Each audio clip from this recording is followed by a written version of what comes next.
Hi, my name is Saad. I'm an international medical graduate working in the UK. If you're new to the channel, I make videos trying to help doctors who want to either practice in the UK or are already practicing in the UK. Make sure to subscribe and click on the notification bell so if I post a new video, you are immediately notified. So in today's video, I will discuss how I scored Band 8 in IELTS Academic in pursuit of practicing medicine in the UK. Here are my test results.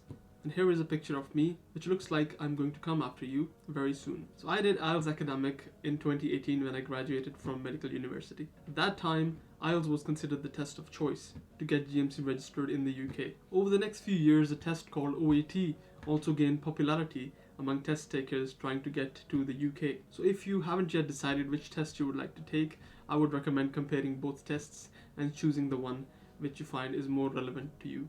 So let's start with preparation first. I started preparation for IELTS Academic as soon as I finished with my final exam of medical university. Between my last test and the IELTS date that I wanted to book my test for, I had about 2 weeks of time to prepare. As I was short of time, I decided that I needed to zero in on the areas on which I needed to improve the most. Speaking with previous test takers and seeing their scores, I realized that this area was that of writing.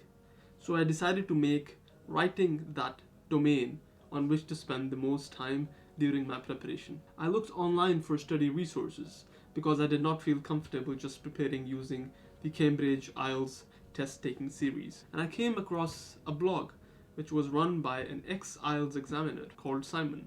This blog was called IELTS by Simon, and I have linked to this in the description of my video below. The blog wasn't really very intuitive to use, but it is to this day a goldmine for study advice and preparation for IELTS. I would recommend you go there and especially use the search bar to search for key phrases like writing task 1 or writing task 2 of the IELTS Academic test. Learn the approach that you need to take for each task in the IELTS Academic and the foundation on which you have to base your preparation, and then practice the scenarios. You will find priceless information on this blog, and it is also free of cost. Simon also runs now a separate website where he does sell courses in preparation for IELTS.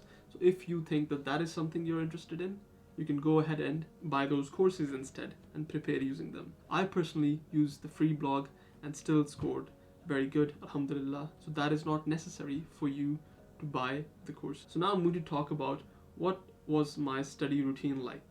Over the course of 2 weeks, every single day, I would dedicate a certain amount of time on each of the 4 domains: speaking, writing, listening, reading. Let's start with what I used to do for writing. Once I had gone through the fundamentals of approaching the writing tasks using Simon's website, I would then take scenarios from either Simon's website or from the Cambridge IELTS books, and then I would practice them. I would practice writing around 4 essays every single day. 2 would be from the writing task 1, and the other 2 would be from the writing task 2.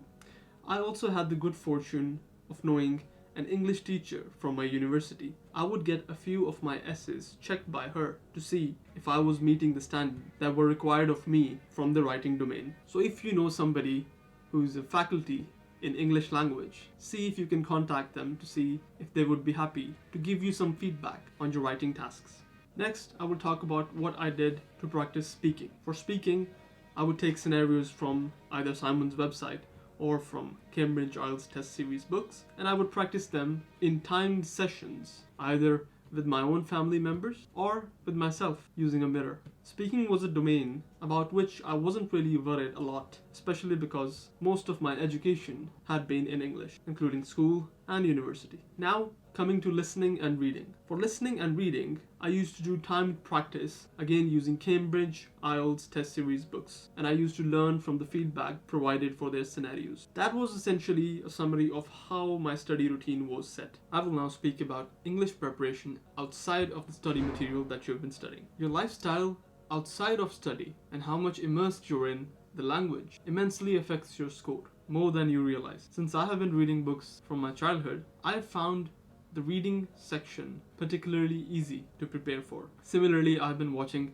TV shows, movies, listening to audio media like podcasts and books since a long time now. And so this also massively impacts how well my English proficiency was in these domains, before I even started my preparation. And so this is why my listening and reading were the least of my worries during preparation. Speaking about the scores, ultimately this led me to score exactly what I needed to be eligible to sit for the PLAB 1 exam and be GMC registered. The scores required of you to be eligible are a minimum of 7.5 bands in total, and on top you must have a minimum of 7 band in each section. You can easily score what you need, but you must focus on the aspects which require your most attention. And for most people, this will be writing, since as medical professionals, writing essays is not something we have a lot of practice in as we go through about our day. So best of luck to you on your journey. Make sure to like this video and subscribe to my channel for more content relevant to doctors, especially those trying to work in the UK.